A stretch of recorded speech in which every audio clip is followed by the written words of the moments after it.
Sir final account का question number 7 देखो। Capital दे रखी है, बैलेंस शीट में लाइबिलिटी में जो कैपिटल वाला फॉर्मूला आता है वहाँ पर आ जाएगा। प्लांट एंड मशीनरी एसेट में आ जाएगा, फर्नीचर एसेट में आ जाएगा, सेल्स ट्रेडिंग अकाउंट के बाई साइड में आ जाएगा, परचेजेस ट्रेडिंग अकाउंट के टू साइड में आ जाएगा। ये जो वर्ड लिखा है रिटर्न्स, ये जो डेबिट वाला रिटर्न है वो हो जाएगी मेरी सेल्स रिटर्न, और जो क्रेडिट वाला है वो हो जाएगा परचेज रिटर्न। ठीक है। ओपनिंग स्टॉक जाएगा ट्रेडिंग के टू में। डिस्काउंट दे रखा है, देखो डिस्काउंट जो डेबिट वाला है वो एक्सपेंस है, और जो डिस्काउंट क्रेडिट वाला है वो इनकम है। ये डिस्काउंट रिसीव है, ये डिस्काउंट अलाउड है। अच्छा, डेटर क्रेडिटर ये एसेट में चला जाएगा, ये लाइबिलिटी में चला जाएगा। सैलरी P&L के टू में चला जाएगा। मैन्युफैक्चरिंग वेजेस ये फैक्ट्री का खर्चा है, मैन्युफैक्चरिंग सारी कहाँ होती है, फैक्ट्री में, तो ये डायरेक्ट एक्सपेंस है, ये ट्रेडिंग अकाउंट के टू साइड में जाएगा। कैरेज आउटवर्ड, अगर कैरेज इनवर्ड होता तो ट्रेडिंग के टू में, लेकिन ये कैरेज आउटवर्ड है, ये सामान को बेचने का खर्चा है, ये कैरेज आउटवर्ड है, ये सेलिंग एंड डिस्ट्रीब्यूशन एक्सपेंसेस हैं, ये P&L अकाउंट की टू साइड में जाएगा। अच्छा, फिर उसके बाद दे रखा है प्रोविजंस। सर मैंने आपको बताया है पुराना वाला प्रोविज़न कहाँ दिया होगा, ऊपर ट्रायल बैलेंस में, और नया वाला प्रोविज़न कहाँ दिया होगा, नीचे एडजस्टमेंट में। तो पुराना प्रोविज़न हमें कहाँ मिलता है, ट्रायल बैलेंस में, और नया वाला प्रोविज़न कहाँ मिलता है, नीचे एडजस्टमेंट में। तो नया वाला प्रोविज़न क्या होता है, माइनस, और पुराना वाला प्रोविज़न क्या होता है, ऐड। ये चला जाएगा P&L की बाई साइड में, ये चला जाएगा P&L के टू साइड में, और ये कहाँ जाएगा, बैलेंस शीट की लाइबिलिटी में भी जाएगा। रेंट एंड रेट कहाँ जाएगा भाई साहब, P&L के टू में, एडवर्टाइजमेंट P&L के टू में, कैश क्या है हमारा, एसेट।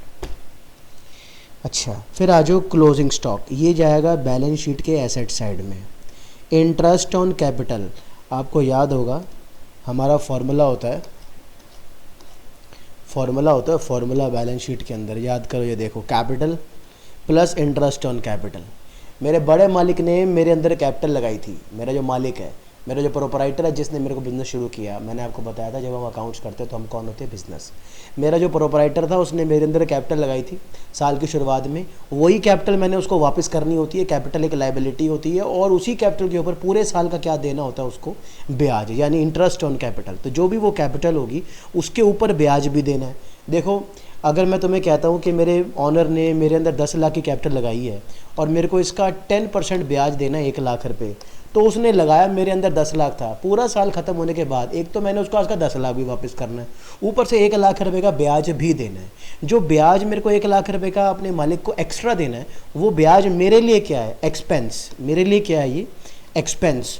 तो वो एक्सपेंस है ना, इंटरेस्ट ऑन कैपिटल, इसलिए क्योंकि वो एक्सपेंस है तो P&L की टू साइड में भी आता है यहाँ पे क्या, टू इंटरेस्ट ऑन कैपिटल, यानी कि जो वो 1 लाख रुपये, यानी जो ब्याज यहाँ कैपिटल वाले फॉर्मूले में प्लस हो रहा है, यानी एक तो मेरी लाइबिलिटी है कि एक तो मैंने इसको 10 लाख भी देना है, उसके ऊपर का 1 लाख रुपये का ब्याज भी मैंने देना है अपने प्रोपराइटर को, तो जो 1 लाख रुपये का ब्याज मैंने एक्स्ट्रा देना है वो मेरा एक्सपेंस है। और एक्सपेंस कहाँ आते हैं, P&L की टू में, तो to interest on capital 1 lakh रुपये का ब्याज भी यहाँ आएगा। तो ब्याज यहाँ भी आएगा और यहाँ पर भी क्या फॉर्मूले में प्लस भी होगा। तो इंटरेस्ट ऑन कैपिटल का क्या ट्रीटमेंट है, मैंने जस्ट अभी आपको आगे डिस्कस किया। एक तो कैपिटल में प्लस होता है ब्याज, और वही ब्याज बैलेंस और P&L के टू में भी आता है। उसके बाद देखो इस क्वेश्चन में क्या कह रखा है, डेप्रिसिएशन लगाना है 10% मशीनों के ऊपर, वो तो हो जाएगा। और यहाँ पे कह रखा है एक प्रोपराइटर थे मिस्टर श्यामलाल, ये ट्रायल बैलेंस दे रखा है मिस्टर श्यामलाल का, तो वो मेरे मालिक हैं। प्रोपराइटर कौन है, ये चैप्टर है फाइनेंशियल स्टेटमेंट, सोल प्रोपराइटरशिप। तो मिस्टर श्यामलाल कौन है, मेरे सोल प्रोपराइटर हैं, वो मेरे मालिक है। उन्होंने मेरे अंदर कितनी कैपिटल लगाई थी, ये 1 लाख रुपए की कैपिटल लगाई थी, जिसका 10% मैंने ब्याज कितना देना है उनको, 10,000 रुपये। चलो ये बातें बाद में करेंगे। उसके बाद कहता है मेरा जो प्रोपराइटर है वो कुछ गुड्स ले गया था पर्सनल यूज़ के लिए। भाई साहब पर्सनल यूज़ क्या होती है, ड्राइंग्स होती है, और उन्होंने कुछ गुड्स डिस्ट्रीब्यूट कर दिए थे एज अ फ्री सैंपल। हम एज अ फ्री सैंपल में हम क्या बांटते हैं, जब हम सैंपल बांटते क्यों हैं, why sample, free sample for advertisement. तो ये 1000 रुपये की हमारी क्या है, एडवर्टाइजमेंट है। हमने कुछ गुड्स हैं उसको फ्री में बांट दिए, यानी हमारे, आपको याद है परचेजेस, याद है परचेजेस को क्या बोलते हैं, गुड्स। यही गुड्स को जो हम परचेज करते हैं हम उसको क्या करते हैं, आगे सेल करते हैं। लेकिन इन परचेजेस के अंदर कुछ गुड्स ऐसे हैं जो मालिक अपने घर के यूज़ के लिए ले गया और कुछ मालिक ने यूँ ही फ्री में बांट दिए, तो फिर वो आगे बिक नहीं पाएंगे ना यार। अच्छा, ये मैंने आपको सारा क्वेश्चन समझा दिया और हम इस क्वेश्चन को हमें सॉल्व करना है। देखो मैंने आपको बताया था जब भी आप फाइनल अकाउंट चैप्टर का क्वेश्चन करोगे तो कुछ आपको पहले फॉर्मेट बना के रखने होते हैं। मैंने ना फॉर्मेट ऑलरेडी कॉपी पेस्ट करके रखा हुआ है, बट आपको पेपर में बार बार बनाना है। ओह शिट यार, मैंने कॉपी पेस्ट नहीं करा हुआ। कर लेता हूँ, बिल्कुल कर लेता हूँ, मैं तो स्क्रीन पे काम कर रहा हूँ। मैंने तो बना के रखा हुआ है, बस मुझे यहाँ पे क्या करना है, कॉपी, और वहाँ जाके करना है पेस्ट। आपको भी पेपर में फॉर्मेट पहले लिख लेना, बिना फॉर्मेट के ये चैप्टर पॉसिबल ही नहीं है सर। फॉर्मेट तो पहले लिख के रखना पूरा। और थोड़ा सा मैंने ओवर फॉर्मेट लिखा हुआ है, थोड़ा ज़्यादा ही लिखा हुआ है, तो ये एसेट यहाँ से हटाओ और ये अप्रूवल वर्ड हटाओ यार, ये अप्रूवल हटाओ, ये हटाओ। हाँ अब ठीक है। ये हमारा हो रहा है आंसर नंबर 7। तो 7th क्वेश्चन कर रहे हैं। और सबसे पहले मैंने आपको बताया था कि पहले प्लीज़ फॉर्मेट बना लेना, to opening stock, to purchase minus purchase return plus carriage inward by sales minus sales return by closing stock, ये P&L अकाउंट, ये बैलेंस शीट में कैपिटल वाला फॉर्मूला। तो इस क्वेश्चन का जो प्रोपराइटर है वो कौन है, मिस्टर श्यामलाल है प्रोपराइटर। तो मेरे प्रोपराइटर ने मेरे अंदर क्या लगाई थी, कैपिटल। एक तो मुझे उसकी कैपिटल वापस करनी है, उसके ऊपर का ब्याज भी देना है, और जो प्रॉफिट मैंने कमाया होगा वो भी मैंने उनको देना है। ये तीनों चीज़ें मैंने उनको देनी है। लेना क्या है, मैंने उनसे ड्राइंग का पैसा लेना है और उसके ऊपर ब्याज भी लेना है। ये वाला पूरा फॉर्मूला आपको यहाँ पे ऐसे पूरा लिखना है। ये पूरा काम करने के बाद फिर आप सबसे पहले आपको क्या सॉल्व करनी है, एडजस्टमेंट्स। पहले क्या सॉल्व करेंगे हम, एडजस्टमेंट। सारी एडजस्टमेंट सॉल्व होने के बाद फिर लास्ट में करेंगे छाटा छाटी डेट सॉल्व। ऐसे क्वेश्चन 15 नंबर का पेपर में आना ही आना है। तो सबसे पहले एडजस्टमेंट है closing stock. Sir closing stock के बारे में मैंने आपको क्या सिखा रखा है, sir closing stock 34,220 closing stock दे रखा है। सीधा ये क्लोजिंग स्टॉक एक तो यहाँ पर भी आ जाएगा और same to same balance sheet के एसेट साइड में भी आएगा 34,220। आई थिंक यही है, बिल्कुल 34,220। क्लोजिंग स्टॉक बड़े ही कॉन्फिडेंस से मैंने आउटर कॉलम में लिख दिया। आपने ये चीज़ नोटिस करी, इनर कॉलम में भी लिख सकता था, क्योंकि आपको याद है, आपको याद नहीं होगा क्योंकि आप नालायक हो, आप नहीं पढ़ते घर पर, प्रैक्टिस नहीं करते। क्लोजिंग स्टॉक की मैंने 2 एडजस्टमेंट आपको बताई थी भाई साहब, एक तो कॉस्ट प्राइस और market price which ever less, और क्लोजिंग स्टॉक की मैंने एडजस्टमेंट बताई थी अप्रूवल वाली।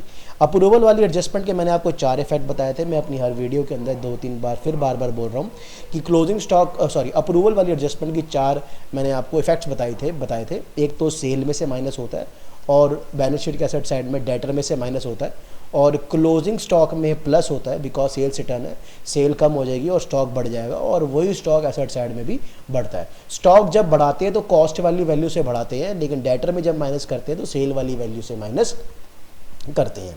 अब ये वाला जो क्वेश्चन आप प्रेजेंट क्वेश्चन जो कर रहे हो 7th क्वेश्चन, उसमें मैंने क्लोजिंग स्टॉक को बड़े ही कॉन्फिडेंस से बाहर लिख दिया है। पता है क्यों? क्योंकि इस क्वेश्चन में अप्रूवल वाली एडजस्टमेंट थी ही नहीं।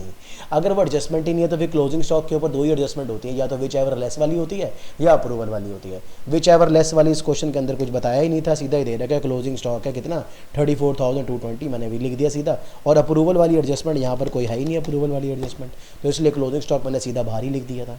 नेक्स्ट, उसके बाद है provision for bad debt. Sir please मेरी बात मान लो, प्रोविजन, सर ऊपर देखो प्रोविजन कितना है, पहले से कितना है 525। बेसिकली पहले आपने अपने मन में सोचा था कि 525 डूबेगा, लेकिन अब सिर्फ 500 डूबेगा, 25 नहीं डूबेगा। 25 रुपये का बेसिकली आपको फ़ायदा हो चुका है। लेकिन मैं आपसे क्या चाहता हूँ, मैं ये चाहता हूँ क्या कि आपने अपने प्रॉफिट में से 525 रुपये गलती से माइनस करवा दिया था, वो आपको माइनस नहीं करवाना था। तो पुराना वाला प्रोविज़न माइनस नहीं करवाना था, उसको ऐड बैक कर दो, और नया वाला प्रोविज़न माइनस करवाना है तो इसको आप माइनस कर दो। पुराना वाला प्रोविज़न क्या करेंगे हम, सर P&L की बाई साइड में लिख देंगे। ये रहा मेरा P&L अकाउंट, ये रहा P&L अकाउंट, इसकी बाई साइड में आओ, बाय PBDD ओल्ड प्रोविज़न 525, और जो नया वाला प्रोविज़न है उसको आप P&L की 2 साइड में लिख दो फटाफट, 2 PBDD। नया वाला प्रोविज़न कितना है 500। और सर जो नया वाला प्रोविज़न है, प्रोविज़न हमारी लाइबिलिटी होती है, तो वही सेम प्रोविज़न कहाँ आएगा, बैलेंस शीट की PBDD नया वाला 500। नया वाला प्रोविज़न बैलेंस शीट की लाइबिलिटी में भी आएगा। नेक्स्ट, सर इसके बाद आ जाओ आप नेक्स्ट। अब है इंटरेस्ट ऑन कैपिटल 10%। तो बड़े मालिक ने कैपिटल कितनी लगाई थी, 1,00,000 रुपए की कैपिटल लगाई थी उसने। तो कैपिटल कहाँ आती है सर, बैलेंस शीट की लाइबिलिटी में आती है। ये लो जी, उस बड़े मालिक ने 1,00,000 रुपए की कैपिटल लगाई थी। इसका 10% कितना ब्याज बनता है, 10,000 रुपये, जो मैंने अपने मालिक को पे करना है। 1,00,000 रुपये लगाया था, 1,00,000 रुपये वापस लगाना है, वापस करना है। लेकिन इस 1,00,000 के ऊपर जो ब्याज मैंने 10,000 रुपये का अपने प्रोपराइटर को अलग से और देना है, तो ये ब्याज क्या है, मेरा एक्सपेंस। और यही 10,000 रुपये का ब्याज कहाँ आएगा, P&L की 2 में भी आएगा, to interest on capital 10,000।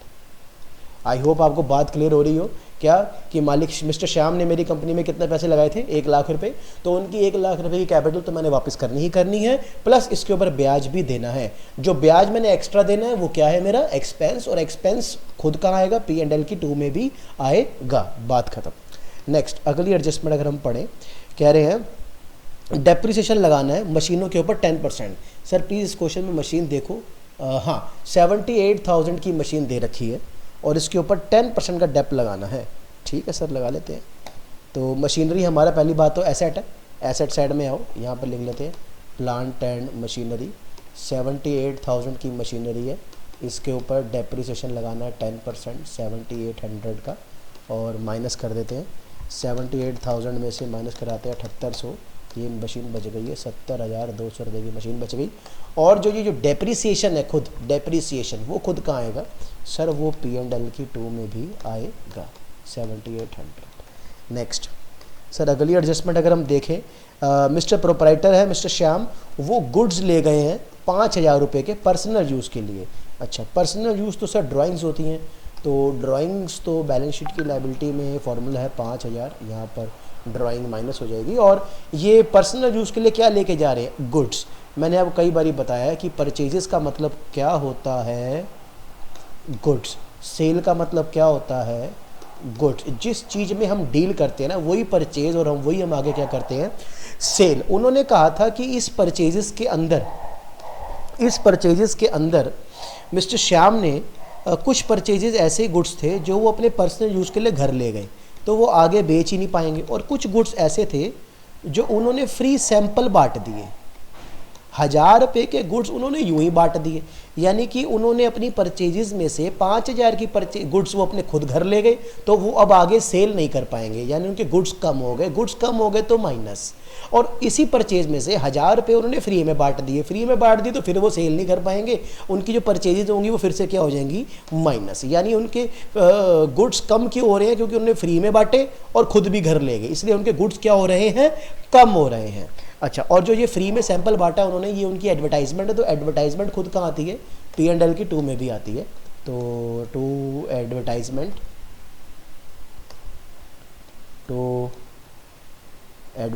Free में बांट दिए थे गुड्स 1,000 रुपये के एज ए सैंपल।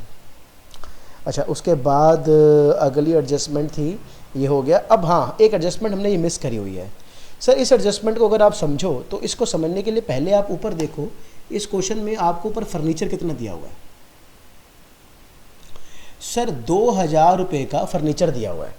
क्वेश्चन में क्या रखा है कि 2,000 रुपये का फर्नीचर दे रखा है, ये वाला कह रहे हैं ये वाला फर्नीचर है ना 2,000 का, ये हो गया furniture was old and the same was disposed of for 760 rupees. अब आप मुझे एक बात बताओ, 2,000 रुपये का फर्नीचर पुराना हो गया और इसको हमने 760 रुपीज़ का एक्सचेंज कर दिया और बदले में एक नया फर्नीचर ले लिया 1,680 का। पहली बात तो ये है कि पुराना फर्नीचर 2,000 रुपये का है।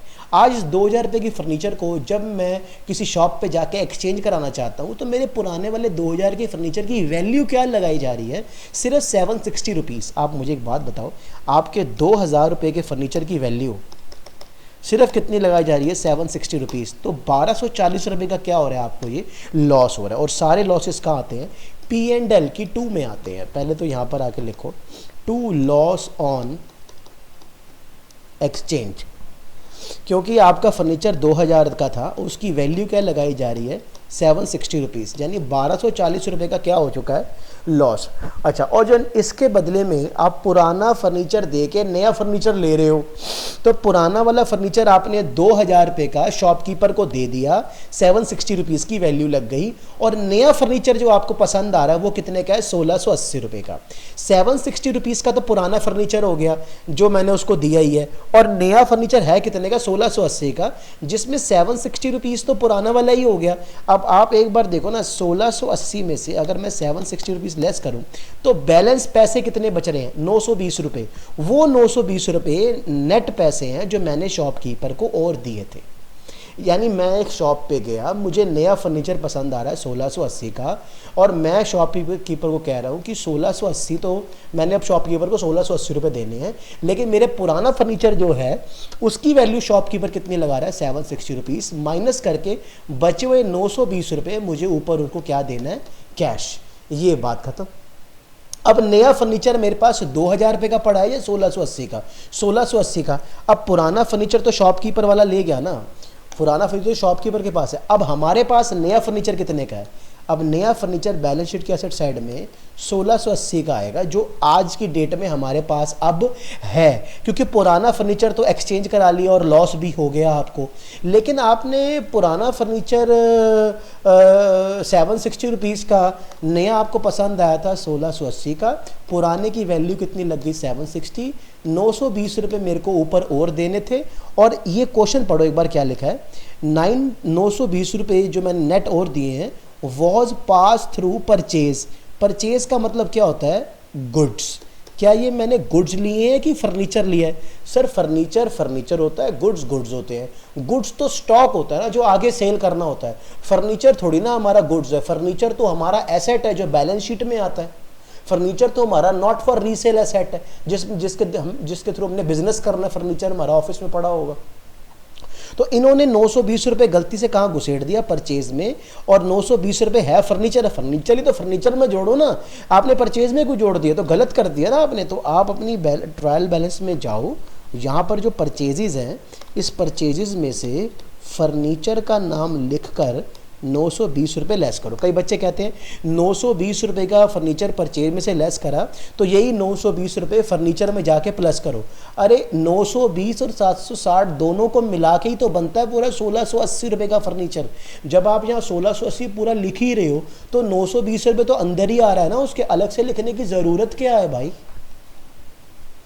अब इस पूरी एडजस्टमेंट से आपको ये समझ आना चाहिए कि पुराना वाला फर्नीचर जो 2000 का था वो तो ख़त्म, वो तो है ही नहीं अब हमारे पास। नया फर्नीचर हमारे पास कितना है, 1680 का, वो हमने यहाँ पे लिख दिया। एक बात ख़त्म। दूसरा, पुराने वाले की वैल्यू लगाई थी 760, 1240 का क्या हो गया, नुकसान। और 760 का पुराना और नया 1680, इनके बीच का जो डिफरेंस था 920 रुपये, वो हमने गलती से कहाँ घुसेड़ दिया, परचेज में। तो परचेज में से भी वो क्या हो गया, माइनस, क्योंकि हमने क्या लिया था, ये फर्नीचर लिया तो फर्नीचर में जोड़ना चाहिए, परचेज में हमको इसको नहीं जोड़ना चाहिए, इसलिए यहाँ से क्या हो रहा है, ये माइनस। नेक्स्ट, ये सारी एडजस्टमेंट्स, अब हमने ये सारी एडजस्टमेंट्स कर ली हैं। अब हमें क्या करनी है, छाटा छाटी। सबसे पहले क्या दिख रही है आपको, कैपिटल, और कैपिटल की पोस्टिंग मैं कर चुका हूँ। फिर उसके बाद है मशीनें, मशीन भी लिख चुका हूँ। फिर उसके बाद दिख रहा है फर्नीचर भी हो चुका है। सेल कितनी है, 1,27,000। आ जाओ फटाफट यहाँ पे लिख दो, 1,27,000 की क्या है भाई, सेल। उसके बाद परचेज कितने की है भाई, 60,000 के परचेज है। 60,000 की क्या है हमारी परचेज, और परचेज किसकी होती है, हमेशा गुड्स की परचेज। उसके बाद रिटर्न, रिटर्न में आपको बताया डेबिट वाला क्या होगा, सेल रिटर्न, क्रेडिट वाला क्या होगा, परचेज रिटर्न। तो क्रेडिट वाला कितना है हमारा, 750, और डेबिट वाला कितना है हमारा, 1000। उसके बाद देखो ओपनिंग स्टॉक कितना दे रखा है, 30,000। उसके बाद डिस्काउंट देखो, डेबिट वाला क्या है हमारा, एक्सपेंस 425। सारे एक्सपेंसेस कहाँ आते हैं, P&L की 2 में, डिस्काउंट 425, और जो डिस्काउंट रिसीव है 800 रुपये, वो यहाँ आ जाएगा बाय में, बिकॉज वो फ़ायदा है। एक हो गया बाय डिस्काउंट रिसीव्ड, एक हो गया टू डिस्काउंट अलाउड। अच्छा, इसके बाद आप देखो debtor and creditor. Sir debtor देखो एसेट साइड में कितने दे रखे हैं, 45,000 के, तो डेटर आ जाएंगे हमारे एसेट साइड में। ये तो बस फिलिंग करनी है। 45,000 के डेटर हो गए और क्रेडिटर कितने के दे रखे हैं हमारे 25,000 रुपये के। क्रेडिटर हो गया कितना 25,000। उसके बाद देखो सैलरी कितनी दे रखी है 7,550 सैलरी आ जाएगी पी एंड एल की 2 में 7,550। इसके बाद देखो मैन्युफैक्चरिंग के वेजेस कितने दे रखे हैं 10,000 वेजेस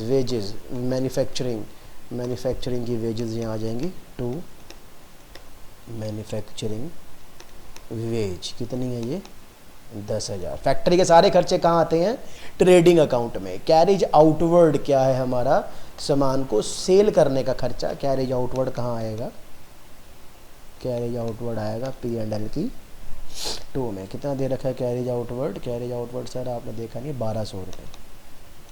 नेक्स्ट उसके बाद पुराना प्रोविजन मैंने कैंसिल कर दिया। रेंट कहाँ आएंगे यहीं पी एंड एल की 2 में 10,000। उसके बाद एडवर्टाइजमेंट यहीं पी एंड एल की 2 में 2,000। उसके बाद कैश एसेट में आ जाएगा। कैश हमारा एसेट है कैश हमारे एसेट में आ जाएगा 6,900। सर सारी छाटा छाटी हो गई है अब इसको करना है क्लोज। 60,000 की परचेजेज है 60,000 की परचेजेज में से माइनस हो रहा है 750 का परचेज रिटर्न माइनस हो रही है 5,000 की ड्राइंग माइनस हो रहे हैं 1,000 रुपये के फ्री सैंपल माइनस हो रहा है 920 रुपये का फर्नीचर। ये आपका आ गया 52,330 और सेल्स रिटर्न माइनस करके बाहर आ जाएगा 1,26,000। इसको क्लोज करते हैं 1,26,000 प्लस 34,220 ग्रैंड टोटल आ गया 160,220 माइनस करते हैं इसमें 30,000 माइनस करते हैं 52,330 माइनस करेंगे इसमें 10,000। सर ये आ रहा है 67890। ये क्या चीज़ आ चुकी है 2 gross profit carried down.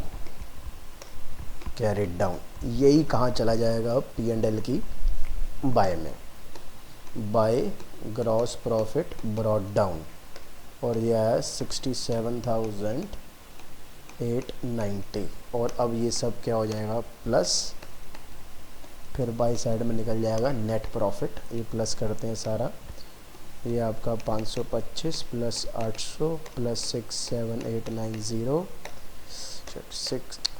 67890 plus 800 plus 525 total हो गया 69,215 में से माइनस कराएंगे 500 minus 10,000 minus 7,800 minus 1,000 minus 1,240 minus 425 minus 7,550 minus में 1,200 माइनस में 10,000 माइनस में 2,000।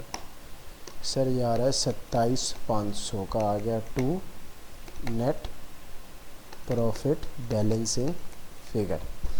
ये ही नेट प्रॉफिट कहाँ जाकर प्लस होगा यहाँ फॉर्मूले में क्योंकि ये प्रॉफिट हमारा नहीं है मिस्टर श्यामलाल का है हमने उनको वापस करना है हमारी लायबिलिटी है। बिजनेस अपना प्रॉफिट कहाँ लिखता है अपनी लायबिलिटी में।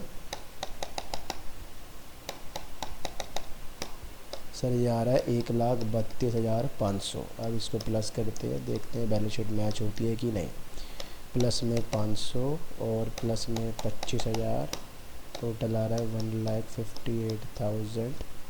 उधर का देखते 34,220 प्लस में 70,200 प्लस में 1,680 प्लस में 45,000 प्लस में 6,900। अरे वाह तुम्हारे भाई की बैलेंस शीट एक बार फिर से मैच हो गई।